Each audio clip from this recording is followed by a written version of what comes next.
Elena, shall I start? Yes, please start. Well, thank you very much. Thank you, everyone, for coming here, and thank you for inviting me here to give this talk. Unfortunately, I don't need to prove or disprove the historicity of Padmasambhava.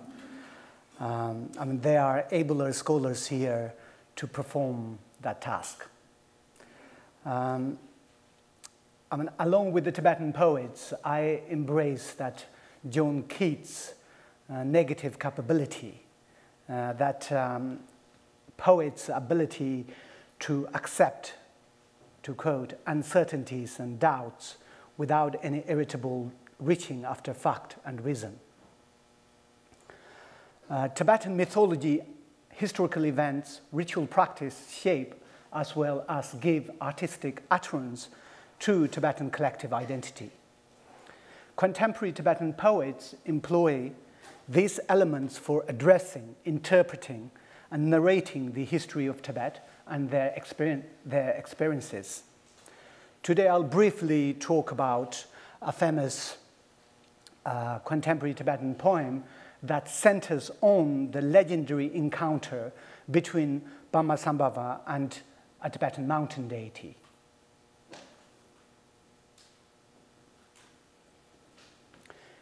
Jangbu, one of the most influential contemporary Tibetan poets, penned a poem called Nyenchen Thanglha Lesson, Acts of Nyenchen Thanglha in 1989. This presents an epic narrative of Tibet by taking in its sweep various accounts of Tibet, ranging from the primordial origin, the primordial watery origins and imperial past to its current plight. Acts of Nyenchen Thanglha doesn't lend itself to paraphrasing, but let me summarize it briefly with a few translated PowerPoint excerpts. On its surface, the poem relates the story of Padmasambhava's conquest of the great mountain deity Nyenchen Thanglha, a primordial guardian of Tibet's territory and people, one of the Bosapachakpilharga. Scratched beneath this veneer, and the poem narrates the long history of Tibet, its birth, rise, subjugation, rebirth, fall, and current limbo state. Nyenchen Thanglha is a national mountain deity who was worshipped by the Tibetan emperors and still remains a part of Tibetan living culture. Bon and Buddhist practitioners revere him as an ark treasure guardian come Dharma protector. He resides at his namesake mountain range, measuring well over 1,000 kilometers, that cuts through the entire length of Tibet. The prologue of the poem sets the scene for the play of Tibetan history by evoking the watery origins of primordial Tibet, imperial battles, and a profound intellectual narrative.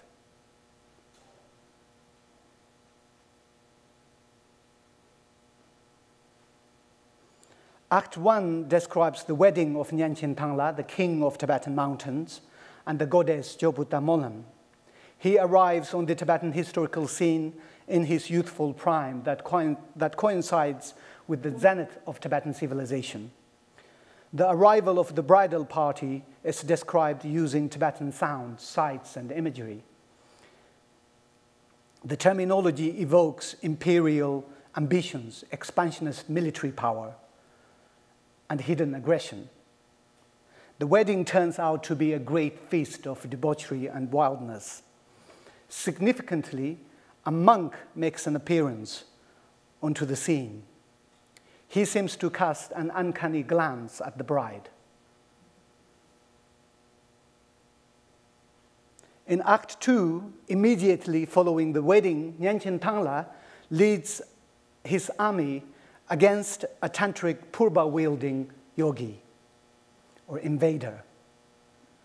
That is a reference to the lotus born, aka Padmasambhava or Guru Rinpoche. the progenitor of that mysterious monk at the wedding party. Coinciding with this military expedition, a fragmentary, disconcerting story circulates among the civil populace, sowing seeds of doubt and fear. Is it true that the tantric purva-wielding yogi obliterated your pride that is sharper than your sword? Is it true? Is it true that he cut asunder the tradition that is fiercer than a bonfire? Is it true that you are banished far away, separating you forever from your subjects? The answer to these questions of consternation is affirmative. Padmasambhava defeats, dethrones, and banishes Nyenchen Thanglha. In Act 3, Nyenchen Thanglha's consciousness as a wounded eagle goes looking for its former physical form.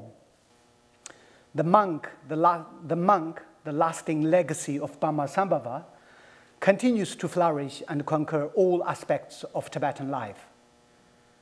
Nyenchen Thanglha lost his physical form, but his consciousness wanders aimlessly for 1,000 years.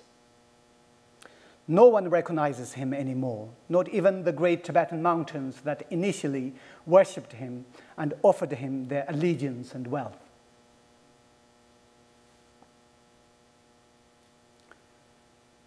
In Act 4, Land of Snows, something unspeakable takes place in today's Tibet. Incrementally, all forces work to discolor and transform Nyenchen Thanglha. He is in danger of losing himself and disappearing. His subjects, constellation of mountains, get separated and lose their unity forever. There is an unexpected reunion of Nyenchen Thanglha and his grandchildren, but without speech.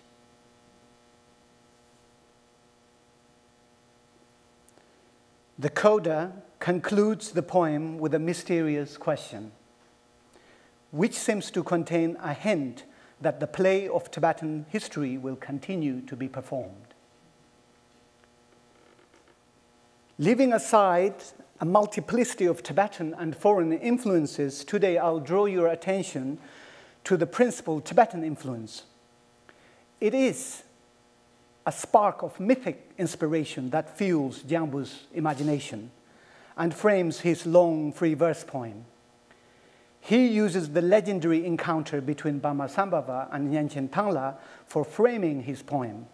In fact, Jangbu recorded a specific oral rendition of the legend in the vicinity of the sacred mountain Nyenchen Thanglha, which he subsequently employed for threading his poem.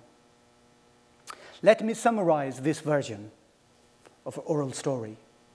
Once upon a time, well before human presence was felt in Tibet, Nyenchen Thanglha was crowned as the king of Tibetan deities, mountain deities. He married a beautiful goddess called Joputa. Many years following this nuptial union, humans and many other sentient beings came to inhabit Tibet.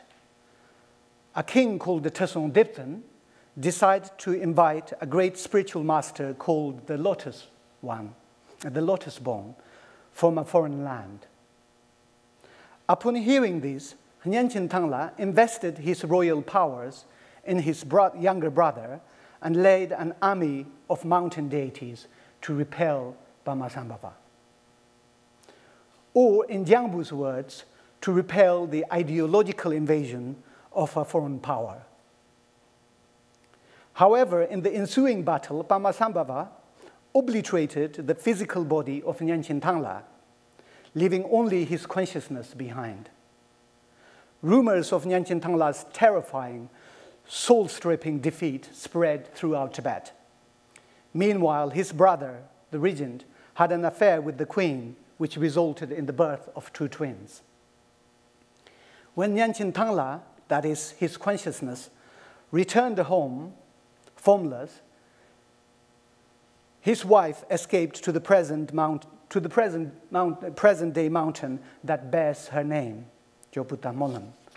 His brother surrendered to Padmasambhava and got ordained as a monk in repentance. Thus, he became the first monk of Tibet, according to other oral accounts. He had already been a monk. This is the very monk who casts an amorous glance at the royal bride at the wedding, who symbolizes the Tibetan Buddhist ordination. As Nyenchen Thanglha did not possess a physical form, he married Namtso Chigmo. Namtso Chigmo is the lake in the vicinity of the mountain range, who is in the form of water. A lake.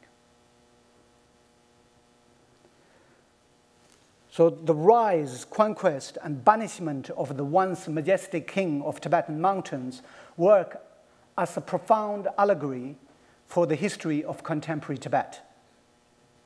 The survival of the Tibetan nation or civilization is ensured through constant effort, confrontation, unrelenting struggle. A struggle that goes on beyond mere brutal fighting with an adversary. It entails violent conflict, defeat, acceptance, appropriation, reform, compromise, preservation, silence, and self-expression over a long period of time. This is quite similar to Stuart Hall's understanding of group or national identity as a constantly evolving and discursive process of construction, entailing ambivalences and continuous engagement with the other. Commingling the narrative strands of Tibetan mythology and historical accounts, Jangbu narrates the story of the present Tibet that is in agony and remains speechless without its godlike king. Mythical and historical accounts are blurred, impregnating the poem with many ambiguities. Ambiguities that open up multiple meanings and conflate the past with the present. Tumultuous political events forced His Holiness the Dalai Lama and about 80,000 Tibetans into exile, made them roam all over the world, stripped of the territorial body of Tibet. Actual historical happenings and the transformative processes the Tibetan nation and its cultural tradition have undergone are captured by the metaphorical expression of the wandering Tibetan poetic soul, or the vagabond Tibetan mountain deity, who once upon a time held sway over the Tibetan mountains. Guru Rinpoche's was an ideological invasion that also succeeded in the territorial takeover of Tibetan mountains. Mountains that are the soul of pre-Buddhist Tibet. He achieves an ideological subjugation of Tibet through the conquest of Tibetan mountain deities and through their conversion to Buddhism.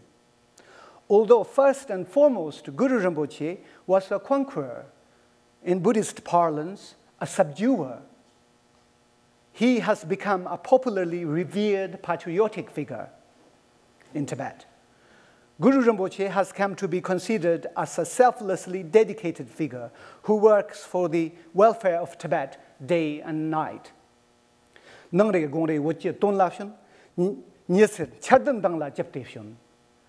Every morning and every evening you come for Tibet.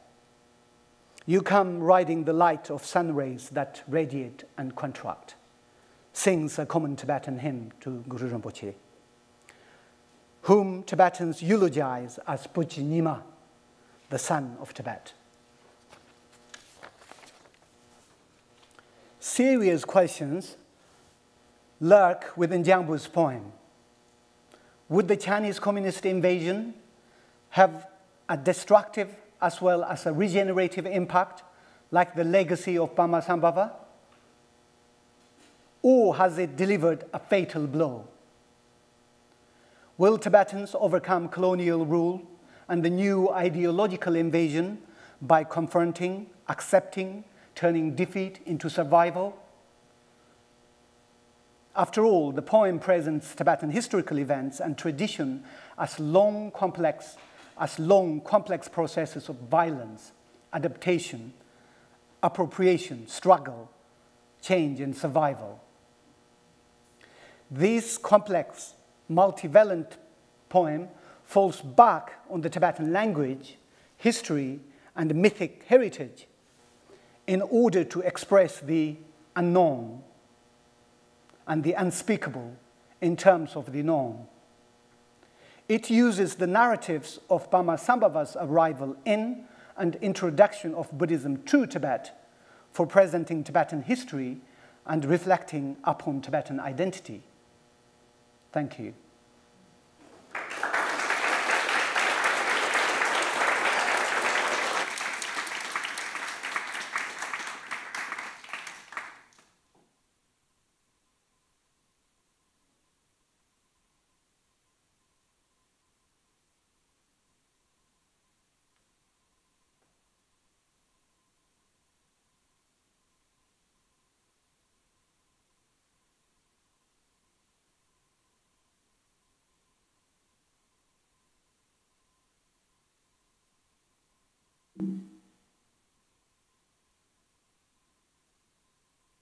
Hello, everybody. Thanks so much for that wonderful presentation, that analysis of Jangbu's poem. I'm going to take us back in time a little bit to the 16th and 17th century to look a little bit into other controversies, not necessarily about the motives of Padmasambhava in Tibet, or the historicity of Padmasambhava in general, but about how long Padmasambhava stayed in Tibet. So to show that during this time there was kind of an interesting, you could say, concern that Padmasambhava's, the source materials for his life were multiple, conflicting, and as we've shown, often opposed to one another in many respects. So just to get into it here, we have more than this, but this is just kind of a sampling of writings that critically treat the source materials for Padmasambhava's life. So many of you are familiar with these, but you know, it all kind of comes around the late 16th century. 1575 is the first one. Kunken Pema Karpo, the famous Drupa Kagyu hierarch, in his History of Buddhism, analyzes some of the source materials for Padmasambhava's life. And oops, gosh. Here, I'm trying to, yeah, sorry about that. I can't seem to operate this thing. Oh, there it is. Where's the pointer in this? Sorry, oh, here we go. Okay, so, yeah, so it's not a biography of Padmasambhava here that we're dealing with, but just some passages within the history where he starts to get into the source materials for the life of the master, analyzes different versions of the bashe or the washe, and you know, all in the effort of sort of demonstrating the historicity and the involvement of Padmasambhava in the court. So flash forward a little bit, and Sotopa Loder Gyaltsen, who I've done a number of, or whatever, a lot of analysis on his works. Here he has 3 different texts where he critically treats the source materials over the course of several years. The middle one I'm going to talk about, the one that he wrote in 1606, it's an actual biography of Padmasambhava where he, at length, deals with all the discrepancies in the source materials. You have Taranata's text, which claims to be a biography of Padmasambhava according to the Indian tradition, which is a very strange thing, but there's, of course, no real Indian texts that demonstrate much about Padmasambhava, but there he is, you know, trying to demonstrate his Indianness from Indian materials. And we have another one by Ngawang Sonam Wangpo, who was the hierarch of Shalu Monastery. This biography has been, it's a full-length biography of Padmasambhava that's been misattributed to the Jangdak Tashi Tobgyel, but dates to 1611. And that's another one that kind of follows the same pattern of Sotopa, sort of analyzing the source materials. And then we have the 5th Dalai Lama gets into it a little bit in his Song of the Spring Queen History, where he he basically paraphrases Pema Karpo there and talks a little bit about the, you know, discrepancies in the source materials. And then Sele Natsok Randral here in the 17th century. We don't know when the text was written, but it's another kind of shorter but full-length biography of Padmasambhava where he gets into the source materials and analyzes them. So I mean, there's something going on, in any case, during this period, where the role of Padmasambhava in the court, is being reassessed. People are critical, and so you have this sort of the emergence of these apologetic attempts to, revisit the source materials and kind of iron out inconsistencies. So I'm going to just get into Pakhoutava's text a little bit, just to show you some of the features of this kind of source text analysis that he engages in here. Because, mostly because this is really probably, and I hope some of you can chime in on this, but it's the first prose non-treasure biography written in Tibet that I've been able to find. So it's a full-length, massive prose biography. It doesn't claim to be a revelation at all. It doesn't have any of the marks of a revelation. There's an authorial colophon, all the features of just a treatise. And it contains the most sustained evaluation of the different opinions about Padmasambhava's role in Tibet and the inconsistencies in the source materials. And it has a very philological kind of orientation. So I'll explain a bit about what this means. So the most striking feature about this text is the analysis of how long the encounter was between Padmasambhava and Tibetans, how long Padmasambhava stayed in Tibet. So there's a diversity of opinions that he kind of, that he talks about from many different source materials. So first we have a 3-month stay, very brief, right? Not quite long enough to subjugate the entire landscape or do anything much, but just kind of appear, interact with the king, kind of, get kicked out, cause controversy, 18 months, then 3 years, 6 years, and 13 years. So these are the people who are following different versions of the bashe or the washe, this document that was discussed earlier. So there are many different versions of this text, and apparently these, these months and years are sort of in these different versions, are reflected in these different bashe versions. So 19 years and 111 years, these reflect the different reckonings that you find in the Katang literature, so the revelations, the biographies that are actually claimed to be revealed texts. The 19 years is a kind of critical reevaluation of the 111-year figure, assuming that the gya that's there, 100, is actually ye. And anyways, so it's a kind of a reevaluation of that. And then, of course, the idea that he's just infinite, that he's always around, that he's, wherever you think of him, he can be, or he's a special protector of Tibet, this kind of idea. And then Pakhoutava's favorite, 55.5 years. So here he kind of settles on 55.5 by saying that the 111-year figure is actually, these are half years. And so he kind of, reduces it by half. And then he's got this strange figure, 56 years and 28 days.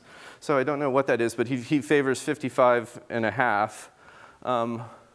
And so then he kind of sets forth this project. So I'll just read it. Every one of the above opinions has emerged according to each one's respective perception. Thus, each is true, and they are not contradictory, right? Okay. Nonetheless, an account must be given of how events transpired earlier, later, and in between, which is established according to a shared perspective. So this tunang, this term tunang. So he sets out this project to really forge a vision of Padmasambhava that's going to be acceptable to detractors and to acolytes and to everyone, basically. So it's a peculiar project in a way, considering some think that he was only in Tibet for 3 months. So how can you really convince them?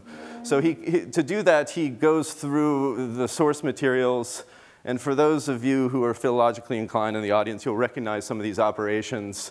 First, he acknowledges the abundance of source material and the text-critical problem. So he's quite frank about what's going on there, that there's these discrepancies in the source materials. Some say this, some say that. And he kind of poses like he's not going to take a side. He sort of presents the material in a very objective light. And then he kind of collates them. He uses this term, kung tripa, which really is a kind of collation or a comparison between the source materials. A very interesting term that he uses. Different renditions of events from different sources, including different witnesses of the same text. So he's got like 3 washe, bashe that he's working with, and many different versions of the Katang literature. So he's got the Pema Katang and the Zanglingma and all these different Terma biographies. And then he analyzes it all and kind of you know, highlights certain issues and kind of makes suggestions of what to do, casts doubt on certain readings. There's some textual corruption, scribal errors. He suggests emendations and so forth, flags certain things for future scholars. It looks like a very kind of, you know, forthright philological orientation here. But then, you know, when you start to, he returns to the topic over and over and over again throughout the entire text. So it's this theme that runs throughout the course of this, you know, 200+ page biography. And these are the source materials that he's working with. You know, he's got the treasure biographies, the testimony of Ba Wa, this Ba She that was discussed earlier, the royal edicts and testaments. These are kind of obscure documents. I couldn't really locate some of these things that he refers to. Later Tibetan histories, and included there, which should be there, is Pakhoutova Trengwa's famous 16th century history, the Kebi Gatun. And then he cites, of course, canonical works to prove his point.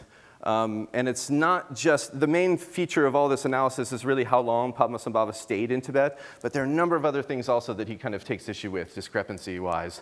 So he gets into the, you know, first the duration of Padmasambhava's stay, whether he's born from a human womb or a lotus, how many years he was in India or Nepal, dates in the life of King Trisong Detsen, and many, many other features, including the longevity of the doctrine in general, different vignettes in the lives of some of the characters of the court, and so forth. So just to kind of, so really what I'm leaving out here is how he kind of moves through the material and tips everything into the direction of the Theravada literature, of course.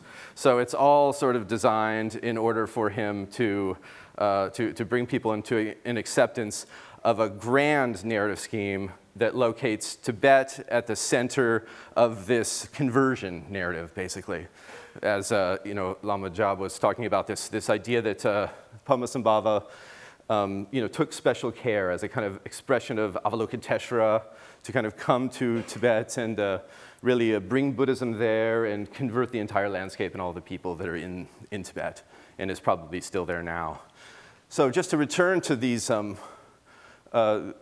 other writers who wrote on the similar topics, we have, especially here, if you notice the dates here, kind of a 6-year window where there's all kinds of activity. There's 3 different biographies that spring up around this 6-year period by Soktopa Lodar Gyaltsen Taranatang, this Ngawang Sonam Wampo, and then, of course, later, the 5th Dalai Lama, Ngawang Losang Gyatso, would use the Theravada literature as part of his efforts to really develop the state of the Ganden Potron. So that's already been something that's been discussed, this idea that the Theravada narratives, the grand narratives, were instrumental basically in bringing all Tibetans into a shared vision of the relationship between state and preceptor, and that the 5th Dalai Lama was very invested in kind of promoting that image, because of course he is in the center of that. He's kind of the confluence of all those forces in a way. So when we go back in time a little bit and look at, well, why this 6-year period, what was going on there? So why the sudden surge of interest in this in general, really, and why during that period? I think we have to look at these 3 figures and their relationship with the Tsampa Desis, who ruled Tibet just prior to the rise of the Ganden Potron government, the Dalai Lama government. So the dates for this dynasty, if you can call it that, were roughly 1565 to 1642. And when you look a little bit into the involvement of these 3 figures with the Tsampa Desi court, you see that they were very much involved. So Soktopa Lodar Gyaltsen, for his part, he was kind of one of the court ritualists who was charged with repelling Mongol forces through ritual activity. And the Tsampa Desi, especially Punsok Namgyal, commissioned one of his texts and repeatedly invited him to the court. And he was there. Also, many of his colophons state that he wrote texts at the court, at Samtruptse. Taranatha, it's well documented also, had a very deep relationship with the Tsampa Desis, especially Punsok Namgyal, but others as well. And Ngawang Sonam Wangpo, for his part, as the hierarch of Shalu, had many of the roles that Tsongtopa had, actually. He was a court ritualist, and he wrote his biography while he was at Samdruptse, the headquarters of the Tsampa Desis. So when we see that, this kind of confluence of narrative activity and philological analysis in these three figures and their involvement with this Tsampa Desi dynasty, we start, for me at least, there's a lot of red flags going off, like what's going on there. To me, at least one possible suggestion is that they are all complicit in helping to craft a narrative that, in a sense, locates the Tsampa Desi as an authoritative and a powerful dynastic family. So one of the interesting clues about this is that when you look into the Tsampa Desi law code, there's efforts to basically have Punsog Namgyal, one of the most prominent Tsampa Desis and the one that was involved with these figures, as a reincarnation of Padmasambhava. So he's a reincarnation of Padmasambhava. And then the entire royal family, they are in fact in the bloodline of Nyak Jnana Kumara. So another very famous imperial period figure. There are many, many more clues too, like there's a Nyang Chujung, a history of the Nyang region that's attributed to Tarnata. There you have the whole region around Samdruptse, the palace, being kind of encoded with all kinds of Padmasambhava specific values. So, all the sites around there are very Padmasambhava oriented. So you get this picture that this dynasty was trying to, in a sense, and these lamas that were working with this dynasty were trying to work together to build a narrative that could, in a sense, bind people together into a collective identity necessary for the formation of a state. So that's at least my analysis of what was going on there. Okay, thanks very much.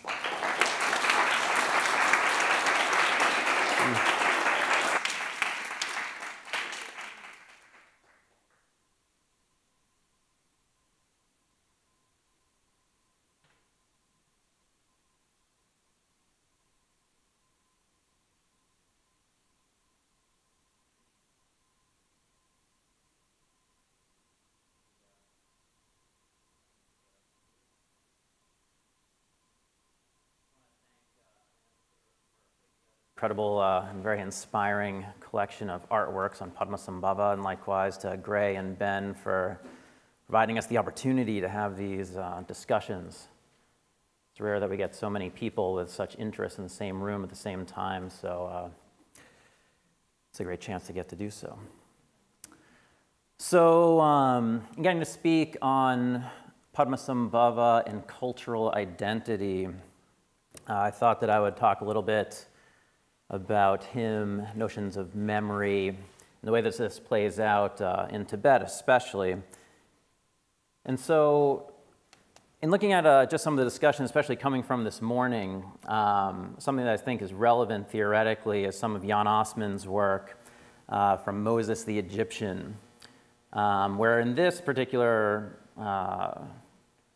approach, he is engaging with Freud's claim that, among other highly speculative ideas founded on his psychoanalytical approach to history, Moses was actually born as an Egyptian and as a follower of an Egyptian monotheist, which is pretty out there historically, and by means of it attempting to rewrite the story of Exodus and the grand narrative of the Jewish people.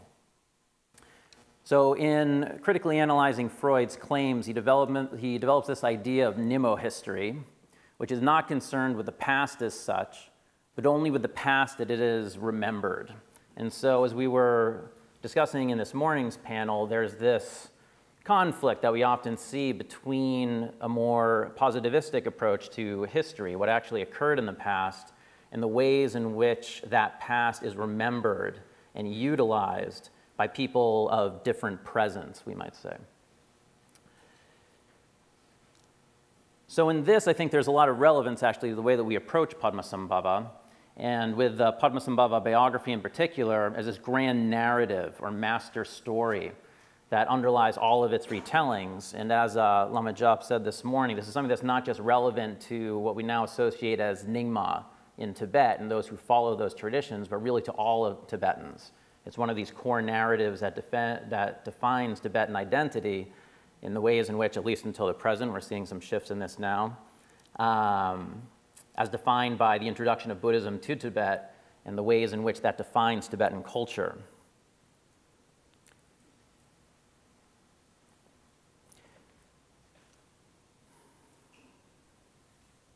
So in looking at Padmasambhava more specifically, and the background image there is even darker than I intended, but that kind of works for this. We don't really know too much about this figure.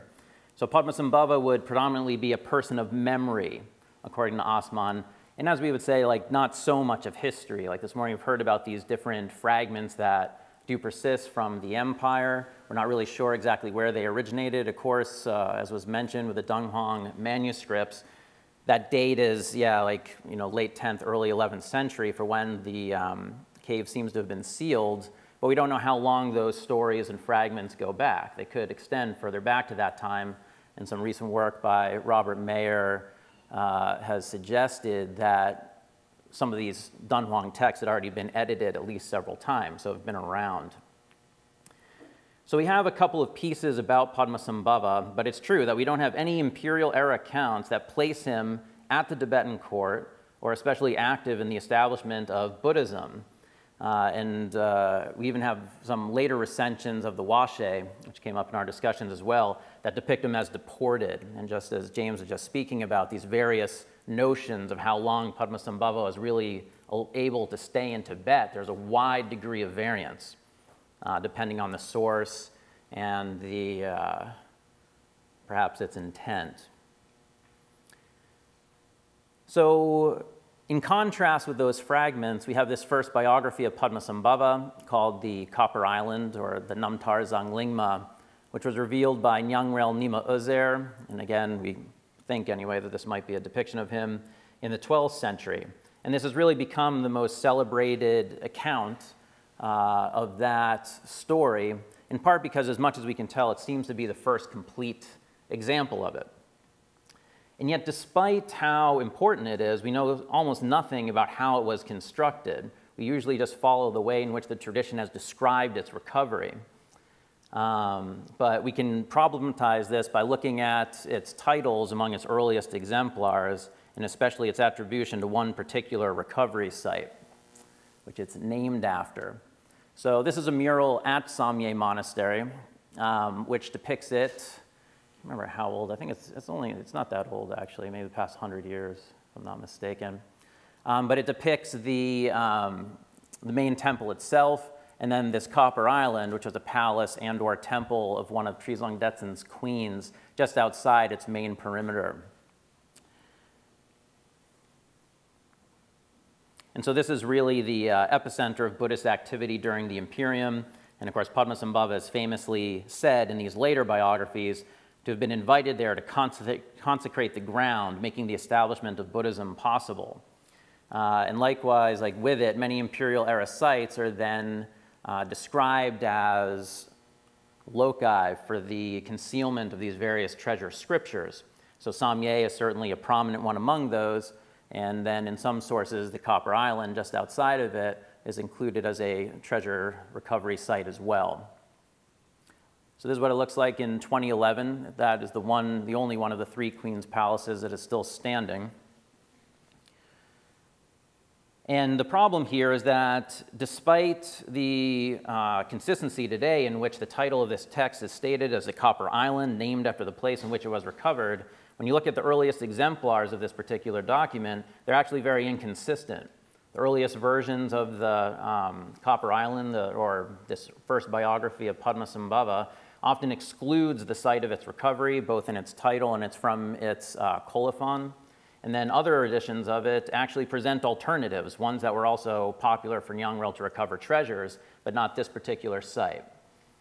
So it doesn't appear that, at least for Nyangrel, that he recovered it at this place. And moreover, when you look at Nyangrel's biographies, which are meant to be exhaustive accounts of all of his treasure activity, this particular text, or at least this title, is not mentioned anywhere among them. It's quite curious. If this becomes one of his greatest legacies to Tibetan culture, history, Buddhism, and so on, why isn't it listed among his extensive accounts that go to great lengths to list every single title he found and every site? So his bios do mention that he recovered some things at Samye, but these are only Dzogchen related scriptures. And there is one spot where he says that he did find some chujung, or Dharma histories, which could correlate to this type of text. But again, it's really in passing, not something of this type of stature. So the origin narrative of this great first biography of Padmasambhava is very problematic. And so we can ask the question of how was this text, among the most popular in all of Tibetan literature, compiled? Now, we'll never really know, but in exploring Nyangrel Nyima Ozer himself, you can kind of get an idea of the context in looking at his array of contributions. As was mentioned, he seems to have been a very creative, innovative thinker and individual. And when we look at the biography of Padmasambhava that he compiled more closely, also Rob Mayer has discovered that, for example, there's a verse from the Tapshak, which was introduced this morning, from Dunhuang version that is replicated within this edition of the Copper Island. So this idea that maybe it is the case that treasure revealers went around finding authentically old scraps of documents, at least in 12th century, is possible to some degree. I mean, we have that, at least that one example there. And likewise, it's also been hypothesized that much of the Padmasambhava story was drawn from these oral accounts that were popular in this particular region of Tibet at that time, this kind of southern area. So Nyangrel and his hermitage was based at Maochok. It's on a popular pilgrimage route, which made its way all the way up to Drikung.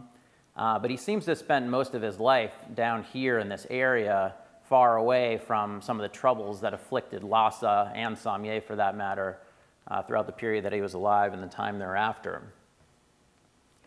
So in drawing upon some of these texts, but then also we think some of this oral lore and songs, then we look at the biography of Padmasambhava that he compiled, more than half of it is actually just didactic songs. It's kind of songs of realization given to different peoples, different groups, and so on. It's not even narratively oriented. It doesn't progress the story. He spends about half of that total text singing to different groups of people, which maybe Nyangrel picked up from some of the songs that were going around at the time. And then in terms of Nyangrel himself, he's also among the first or earliest documented Tibetans anyway to claim the memory of a sequential string of past lives. So in the 12th century, this seems to have been relatively unprecedented, but of course we know this through the Dalai Lama and other famous figures as being something quite standard today. In his bios, Nyangrel's biographies contain several instances where he actually recounts memories of his past life as Emperor Trizong Detsen. This is the emperor who invited Padmasambhava to Tibet so famously. And so he seems to rely on some of those. Now, these particular memories that are listed in Nyangrel's biographies are not copied and pasted into the Copper Island. You don't find the one-to-one correlation there. But he does claim to have these memories anyway. And so this is quite different than the Nemo history that Osman introduces, right? He's not talking about individuals remembering their past lives. We don't really get that in the Western monotheistic tradition. However, in Tibet, this is something that's already, for some, kind of part and parcel of that context, especially going back to the previous lives of the Buddha as described in the Jataka tales. This idea of remembering one's past lives was already possible, introduced. And so he seems to have run with that. So what I hypothesize that these three elements, textual elements, orally transmitted elements, and then his memory and his belief that he was the reincarnation of the Emperor Trizong Detsen, or what, contributed to the production of this extraordinary narrative. Now, part of this is just to contrast the idea so much of the time that treasures are somehow revealed in one piece, and just like the story goes, the Copper Island biography of Padmasambhava, if we take the normative account, it was just pulled out, okay, he went to the queen's palace and he found a book, and there's the biography of Padmasambhava we'd never seen before. But it seems in looking at Nyangrel's literature that in general is a much more complex process of drawing from an array of resources to compile these treasures. And so in this particular case, I hypothesize, I can't absolutely confirm it by any means, but that he relied on his belief that he was the reincarnation of Trizang Detsen, that he had authentic memories of that life, according to what he himself believed, to help compile that narrative, or at least help authorize his construction of it. And thinking about Nyangrel hanging out in this kind of backwater with originally a small retinue of disciples, I mean, who would have challenged him, you know? Like if he's making claims, and again, like we're using our current language, if he's saying that he had memories of his past life, and this is someone who has a, shall we say, deeply enriched internal experience, right? A meditator, or someone who really spends a lot of time working with these practices and materials as much as we can tell, and places a lot of confidence in what arises in his current experience. If he has a thought in mind of what he did when he was 10 years old, if he had a thought in mind of what he had for breakfast yesterday, if he had a thought in mind that he was Emperor Trizang Detsen 300 years ago, how would you distinguish one from being more or less authentic than another? We can talk about consensus, of course, and that's how it works for so many of us if we're trying to approach things historically. If two people are there and they say they saw basically the same thing, we tend to try to go with that. But in this case, there's no one there to challenge Nyangrel. I mean, he's this one master in this region with a retinue of devoted disciples. And moreover, he would have been rewarded in that context by making those types of claims. So we find Nyangrel here very engaged in this process of innovating Buddhism, and with it, the construction of his own self-identity as a treasure revealer, as a visionary traveler, as a meditator, and again, in which the context certainly would have rewarded him for that, and he seems to have been quite successful in general as a result. Among some of his claims, like in addition to these memories, he also has a vivid,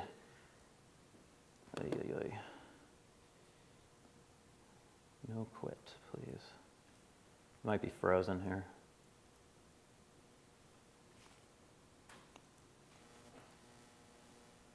Yeah, PowerPoint, if I could get some help. Oh, there we go. No, go back. Okay. So, in addition to these memories, one of Nyangrel's biographies spends actually the majority of its pages recounting visionary experiences that occurred towards the end of his life. And so one of these seminal moments is in the last decades when he was in retreat. He transitioned into this visionary experience in which he emerged upon a mandala where there was a Padmasambhava in each of the 8 different directions, which seems to correlate to some of these rubrics we see now of Padmasambhava's 8 names. There's a lot more of them actually within his biographies, and whether it's the Copper Island or the later ones such as the Testament of Padma, there's tons of names. He's going around, he's getting titles and epithets wherever he goes because, I don't know, it's funny, there's a tension there. On the one hand, like Padmasambhava seems like a very popular guy, and then on the other hand, a lot of places he goes are just trying to burn him at the stake or kill him. So it's kind of, there's a tension there between his power and popularity with regard to Buddhism, and then also people's fear of that same power. In this particular example, he recounts, allegedly, his visionary experience, and he goes around the mandala until he gets to the last, the 8th position. And this is an actual depiction of the visionary experience. I'm just using it illustratively. But there, Padmasambhava is holding up a mirror, actually, to Nyangrel as he approaches him. And he says, Surya Smirti Dharma, I am Nyima Ozer. We have the same name. How about that? The lamp of luminous gnosis dispels the darkness of ignorance and the afflictions and discerns luminosity emptiness as a wish-fulfilling gem. And so this really seems like a critical moment, both in this vision and in Nyangrel's biographies as a whole, where here at the very end of his life, as he is approaching death, remaining in retreat, allegedly, according to this biography, Nyangrel meets Padmasambhava as his own enlightened analog, the very perfected reflection of Nyangrel himself. And so here, Padmasambhava and Nyangrel, as indicated by the names, are no longer separate. Earlier in his life, he had encounters with these trulpa, or magical emanations of Padmasambhava. They were taken to be separate from him. He might be in retreat and someone shows up at his door or something. And he takes that later to be Padmasambhava, a separate figure, an individual, an expression of awakening that is separate from him. And yet through this process, and in this visionary experience in particular, they become unified. They're non-different. Nyangrel has become Padmasambhava, that principle of awakening. And so within that, Nyangrel seems to suggest the complete transmission of Padmasambhava's ultimate significance, the blossoming of realization to Tibet, which Nyangrel locates within himself and really even as himself. And so in that, I mean, this is the way that Padmasambhava is usually presented. He's always this Indian figure from Udayana, and historically, we even have a difficult time confirming that. I mean, you know, I'm not sure about the Dunhuang documents, whether they actually list that particular place or not as his place of origin. But in later sources, very consistent. He's from Udayana, this wondrous, magical, mythological place that, you know, sometimes you just got to wonder whether it's kind of like referencing Brooklyn and Queens and early hip hop. You know, you had to be from that place if you're going to be influential in hip hop, and likewise, if you're going to be like the ultimate Vajrayanist, Udayana was a place to be from for a while there. But we don't even know that, and so in this, he holds this Indian identity, but we can really see that if we know nothing of him really historically, and Nyangrel's relying on somewhat limited resources to create this larger construct of his life in person, that Padmasambhava is actually really a Tibetan construct. He's not an Indian one. And so I think what we can see in this process is where Padmasambhava begins really as a construction of the enlightened other, right? Nyangrel and Tibetans in general first saw themselves as quite ordinary, or even worse, as red-faced demons, as they're sometimes describe themselves. And then Padmasambhava and the Dharma brought with him makes realization possible through the various technologies of Vajrayana meditation in particular. And so we see this, for example, in Guru Yoga and Deity Yoga, where the explicit purpose seems to be to destabilize and dissolve self-identity for enlightened identity. And thus, a Tibetan Buddhist becomes Padmasambhava. And so in that, going back to the first image there, we have Padmasambhava the Tibetan, where these particular forms have been truly embodied by modern exemplars of this tradition. And we can see this so clearly in the images. I mean, it's right there for us. With Dilgo Khyentse Rinpoche, one of the most revered masters of the 20th century, depicted with the lotus crown, with Padmasambhava directly above his head, and likewise in the other image with Padmasambhava directly behind him, symbolizing the coalescence of their identity. And so in this, Dilgo Khyentse Rinpoche really is Padmasambhava. He's realized that ultimate principle, as suggested by the tradition and the artwork here. And in that, Padmasambhava is no longer some kind of enlightened other, grounded in a positivistic past, which almost seems irrelevant by comparison, but really in the awakened mind of the present individuals who have realized it. So on the relative level, Padmasambhava abides under the guise of this historical foreigner, remembered by means of his contribution to Tibet by importing an authentic Indian Buddhism there. But ultimately, when we really look at the way in which Padmasambhava is constructed, he's a product of Tibetan cultural identity. And then via people like Dilgo Khyentse Rinpoche, we now have the same type of idea being brought to the West. So I'd like to close with, as we kind of figure this out, and I want to see how people respond, I left a question mark to kind of give my sense of it. Padmasambhava the American. Now, I don't know B. Allen Wallace personally, and this isn't meant to be like a commentary on it or anything. But you know, I hear some perhaps skepticism going around or something, and that might be my first take as well, especially when I encountered these particular images with Alan Wallace wearing a ngakpa shawl, blessing his disciples, giving talks from a high silk-covered throne, taking on all of these various aspects of the tradition and the status that he is assuming within it. We can see that in many respects we're undergoing some of the same processes here.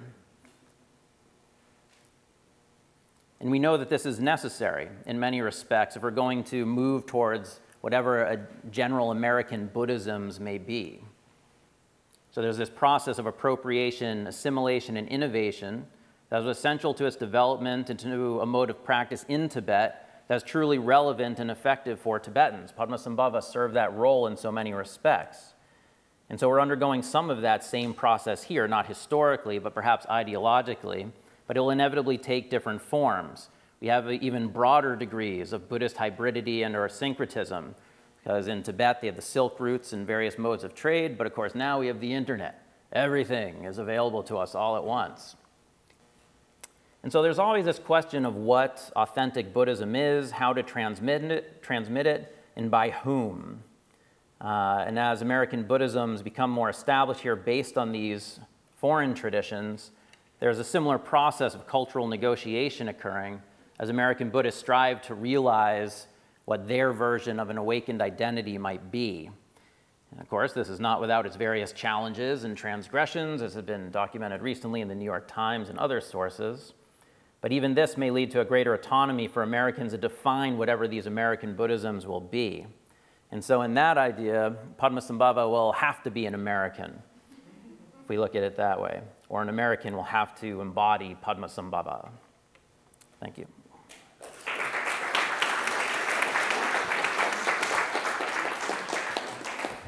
I had a question for Lama Jabb, I guess. When we see this shift with regard to Padmasambhava, and now presented as a conqueror in a very different light, or an invader ideologically, and these ideas arising in the 20th century.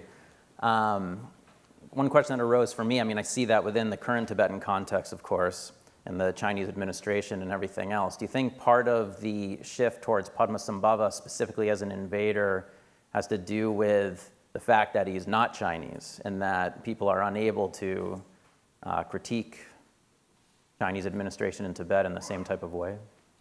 Yes, in a way. This is not a common representation of Padmasambhava, even in contemporary Tibetan poetry or literature, per se. It's quite a unique one, but in this specific poem, it is quite ambiguous. It's not critical of Padmasambhava. It's just questioning Tibetan identity and seeing how, in terms of Padmasambhava, is there to kind of represent Buddhism, and how actually Buddhism has changed and transformed Tibetan identity and Tibetan history, but also Tibetans adapted it and appropriated, and Tibetan historical and cultural agency hasn't been lost. So it's more like a negotiation. Also, it was an invader. Still, say, the Tibetan mountain deities and Nyenchen Thanglha himself is still there being worshipped. The point is, what is going to happen now? So they're talking in a metaphorical term. They're not mentioning Chinese occupation and everything living, but it's definitely talking about that. That this is what's using what T.S. Eliot talks about, the mythical method. That method bringing in, using myth as an organizing principle, as a framing principle to make sense out of chaos, out of disorder, and to kind of give it an artistic and even political utterance. I think that's what I think what's happening, yeah.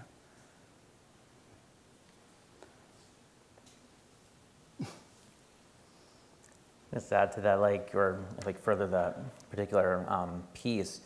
So in undermining Padmasambhava, who before the 20th century anyway was relatively the Bumpos incorporate him in too eventually, kind of different form, different story.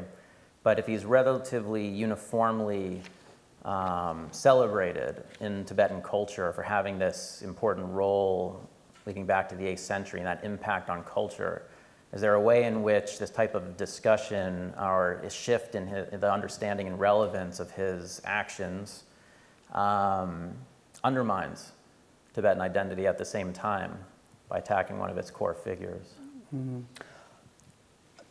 I don't think it does. I think Padmasambhava enriches Tibetan identity and enriches Tibetan history, unlike Buddhism, what Buddhism has done. What I think the poet and what many Tibetans are regarding is that actually, like also Tibetan idea of dimda, codependent origination, history and identity and everything is formed through interaction through the other. So Padmasambhava and Buddhism are also similar. It's vital. Having said that, as James, you mentioned, there's always been this critical approach. There's always a critical approach to Padmasambhava from Bon kind of perspective, not necessarily accepted uncritically or unthinkingly. I think that is one thing that we need to kind of bear in mind. Another thing that when we talk about Tibetan Buddhism, that's kind of conversion of Tibetan people into Buddhism, yes, there are lots of Tibetan Buddhists and of course Bon people also kind of, similar kind of precepts and practices are being performed and adopted, Buddhist-like, I guess, what some people say. But Tibetan kind of history and culture and indigenous culture, maybe we should say, that is still living and that has also adapted these practices, Buddhism itself. So it's not necessarily that every Tibetan practices Buddhism like the Dalai Lama or like Dingo Chinse Rinpoche and great practitioners, not necessarily. A person like me or from my own nomadic background, we worship, we take both great lamas seriously, but we take mountain deities really seriously. So it's still there. It's not necessarily there's something kind of pure Buddhism that where we are able to visualize and immerse ourselves with the Padmasambhava and with the Lord Buddha. So it's not necessary. Maybe some of us kind of immerse and emerge and commingle ourselves with the deities, with mountain deities I'm talking about. Yeah, I think that's a really important point that you mentioned. It's never exactly a one-way street that Buddhism is just colonizing the local, but in a sense it must conform to local logics in order to convert and to move. And in a sense, the motor of conversion in Tantra is precisely that. It's yoking itself to the local pantheons. And in that process, I mean, it's an encounter in a way, and both are transformed in that process, and it's not just simply a kind of colonial violence upon the local, but the necessity of having the foreign indigenized is a very interesting notion in terms of the creation of identity, and that's fascinating, I think, and something that you see globally and throughout history. I thought your idea of an American Padmasambhava, I thought it's interesting. It does kind of does make you think. And also, I think this idea of where you are kind of conflating maybe history and maybe historical concept and methodology and maybe Buddhist meditative practice. I thought that's quite interesting. Interesting, but maybe also might be a bit dangerous as well. I don't know, And there definitely is this, like Guru Yoga, and where there is not just Padmasambhava with Lord Buddha, with your own Guru, how you're merging yourself, how all the identities dissolves into each other, and so that to apply that to historiography is fascinating, but also we might end up with emptiness or something. So I don't know, but I thought that was fascinating. Thank you. Yeah, I mean, I think. It's not a one-to-one. Of course, you have to be very careful making any type of explicit conflation between our understanding of memory now and memory in 12th century Tibet. But just thinking about it kind of subjectively, about the ways in which images arise in mind, which seems to be the basis of it, if Nyangrel is trying to put together this view of the past in reliance upon whatever resources were available to him, doesn't seem like too far a stretch anyway. And he presents those episodes of his encounters with Padmasambhava as actually occurring. They're anecdotal, and they tell kind of stories about like explaining karmic circumstances in his life. So one of them is where Nyangrel, he always uses the same basic term of memory, so dren or drenpa, right? I mean, I remembered my childhood, I remembered my past life. And he's hanging out with Padmasambhava at the Tibetan court, as Trizong Detsen, and Padmasambhava is giving some instructions to Trizong Detsen, who is complaining about his situation of being so distracted that he doesn't have time to practice Buddhism. He's too wealthy, he has too many responsibilities. How is he going to find this perfect opportunity in the future to accomplish the path? And so Padmasambhava says, okay, well, what you should do then is, here's my cup. Why don't you step over at one time as this negative karmic action, and then in the future life you'll have less distracting circumstances. But Trizong Detsen, in his zeal for the master, of course, steps over the cup 3 times, and then he ends up impoverished as Nyangrel. And so he's trying to explain his karmic context through in his present life as Nyangrel, and the difficulties that he faced as a young man through this mnemonic process of recounting his karmic past. So I don't know. Yeah, I mean, we have to be very careful, and it's a different approach, of course, than what Osman looks at in the Western tradition. But I thought also quite interesting the way you put the southern, that part of Tibet, as the backwaters of Tibet. Maybe politically, maybe, yeah. But it is a serious, spiritually, maybe almost central, very center, where everything was happening, where all the great deities, Tserang Chenga, the sisters of longevity, are there. Great Milarepa, and people were sort of kind of really power places where everything was kind of happening and is happening even now. That's people tell you to go and practice there. So actually, from a secular point of view, maybe not, but from a spiritual point of view, actually these areas are the kind of center, the navel of places. Yeah, I mean, I was wondering, looking at it that way, it's in some respects about greater competition. There weren't a lot of other establishments right around Mawachok there, but it is true, for example, that pilgrimage route seems to have been in use for a very long time. And so it's not to say there weren't people going through there and ideas with them, of course. Can I just ask one thing for James? I liked your actually compilation, and all of us had to kind of race through our themes. And yours, I was really fascinated how